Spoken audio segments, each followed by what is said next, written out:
আমার উঠান ধোয়া হয়ে গেছে, যে ওদিকে তুলসী মন্দিরে জলও দেওয়া হয়ে গেছে।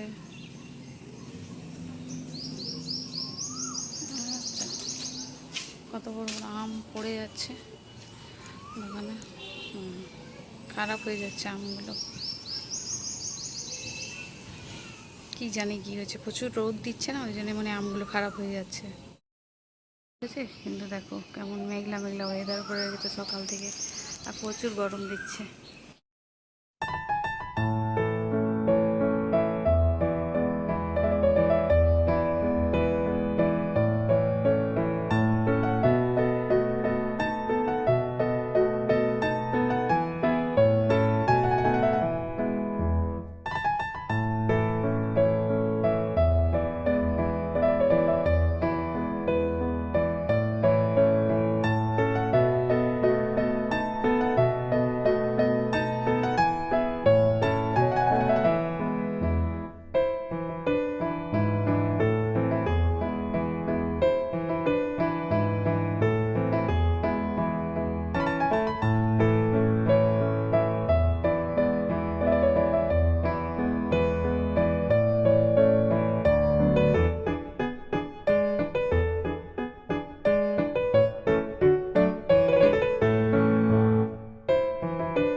চলো এবার উপরের ঘর পরিষ্কার করব, নিচেগুলো হয়ে গেলো। এই যে এত গরম লাগছে, সকাল থেকে প্রচণ্ড গরম দিচ্ছে।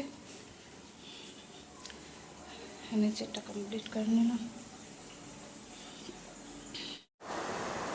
কি ব্যাপার হয়নি তো কি মানুষ করে না, না না মানুষ কি জাঙ্গিয়া করে না, এমন করছিস যেন জাঙ্গিয়া দেখানো যায় না। করে তো সবাই, কাছেও সবাই, কাছে সবাই না, দুটাতেও তো হয়।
চ্যানেল, আমার নতুন একটি ব্লগে তোমাদের সবাইকে অনেক অনেক স্বাগত। তো সকাল থেকে ক্যামেরার সামনে আমি আসিনি, কিন্তু সমস্ত কাজ হয়ে গেছে। শুধু এই রুমটায় মানে ঝাঁট দিতে বাকি আছে। এই রুমটা পরিষ্কার করবো, কারণ রুমটা পরিষ্কার করে আমার এত গরম লেগে গেছে। এই যে ফ্যানের সামনে দাঁড়িয়ে এইখানটাতে আমি করছি, হাওয়া খাচ্ছি, কারণ পারছি না, প্রচুর গরম, প্রচুর গরম। মেঘলা মেঘলা ওয়েদার পড়ে গেছে, হাওয়া চলেনি, আর প্রচুর গরম লাগছে। তো এতক্ষণ নিচের ঘর উপরের সমস্ত ঘর পরিষ্কার করা হয়ে গেছে, মানে ঝাড়ু লাগিয়েছি শুধুমাত্র, এখন মোছা হয়নি। তো এই রুমটাতে ঢুকলাম, দেখলাম ও বসে আছে। আমি বললাম আমিও ফ্যানের সামনে একটু দাঁড়িয়ে নিই, তো রেস্ট নিয়ে নিয়ে কাজ করছি, কিন্তু এক নাগারে কাজ করতে পারছি না, প্রচুর গরম। সকালবেলা উঠান ধুলাম, উঠান পরিষ্কার হলো, বাসন ধোয়া হলো, নিচের ঘর পরিষ্কার হলো, চা খেলাম আমরা। আচ্ছা, কাপড়গুলো যেগুলো পরেছিলাম এই যে গুটিয়ে রাখা আছে এইরকম, এই যে, তো এইগুলো গোটালাম, কারণ কালকে গোটাইনি, কালকে ওই সোফার মধ্যে ফেলে রেখে দিয়েছিলাম। মানে গরমে কোনো কিছুই করতে ইচ্ছা করছে না actually.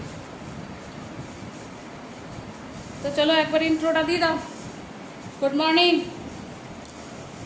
Good morning, welcome back to our channel. সঙ্গে থেকে আমাদের নতুন একটি ব্লগে। গুড মর্নিং, জোরে বলো একটু, ওরকম করে good morning. Welcome back to our channel. Good morning. Good morning. আমার পুরো এদিকে গোছানো হয়ে গেছে, বোতলগুলো রাখা আছে জল ভরার জন্য, ঝাটপাট সব দেওয়া হয়ে গেছে, মেয়ের রুম পরিষ্কার করে দিয়েছি, শুধুমাত্র আমাদের রুমটা বাকি আছে। আমাদের রুমটা বলতে নিজে শুধু ঝাড়ু লাগাতে বাকি আছে, এরকম সব কিছুই হয়ে গেছে। শুধু মানে ওইটা ঝাড়ু লাগাবো, তো এখন আমি দাঁড়িয়ে গেলাম ফ্যানের হাওয়ার সামনে, তো সেই কারণে একটু লেট হয়ে যাচ্ছে। পারছি না, গরমে পারা যাচ্ছে না। এই যে ঢুকলাম রুমে, চলো পরে আসছি।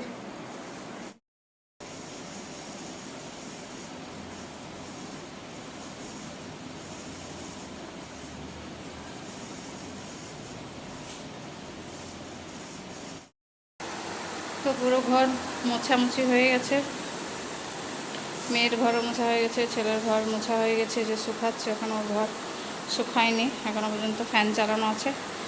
এদিকটা এবার আমি নিচের ঘরগুলো সব পরিষ্কার করব। আমাদের বেডরুমটাও মোছা হয়ে গেছে। সকাল সকাল দিয়ে চলে এসছে কি কইলে খাড়া, ওই যে রক্তহীন প্রাণীর জন্য, রক্তহীন প্রাণীটা এ খাওয়াতে হবে আমাদের। কুলে খাড়া ওর বাবা নিয়ে চলে এসছে।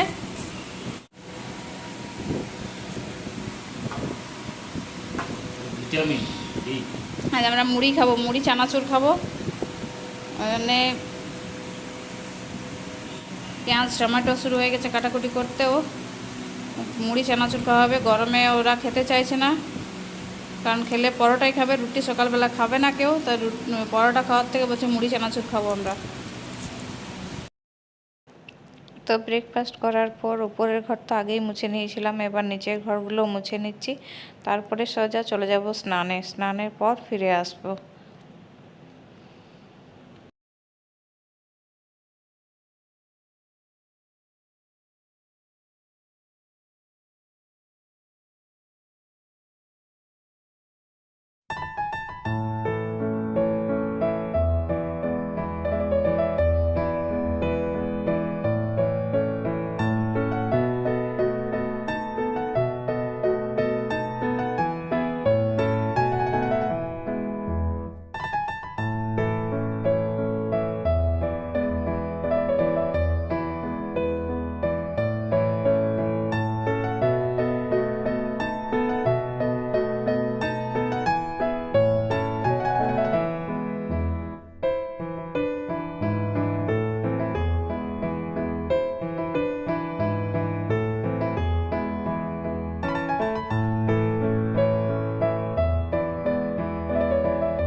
এই যে বাবা নিয়ে বসে বসছে শাক, ওর জন্য শাকের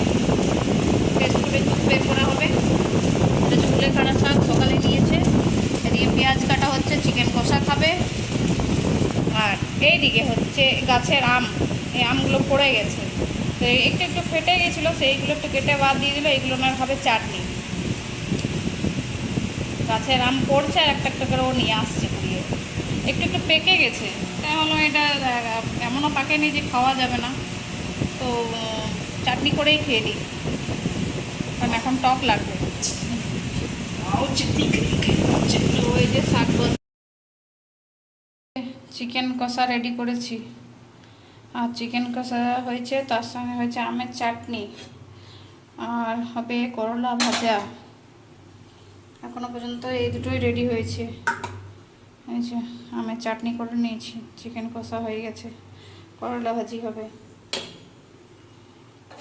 এই দিয়ে আজ খাওয়া দাওয়া হবে। তো খাওয়া দাওয়ার পর রেস্টও নেওয়া হচ্ছে, এর ওইদিকে আমরা একটা সিনেমা দেখছিলাম। তো তো সন্ধ্যার পর একটা বিশেষ কাজে ব্যস্ত হয়ে যাওয়াতে আর ব্লগটা কন্টিনিউ করতে পারিনি। তো আজকের ব্লগটি আমি এই পর্যন্তই রাখছি। আমার ব্লগটি ভালো লাগলে প্লিজ সাবস্ক্রাইব করে দিও। শুভরাত্রি।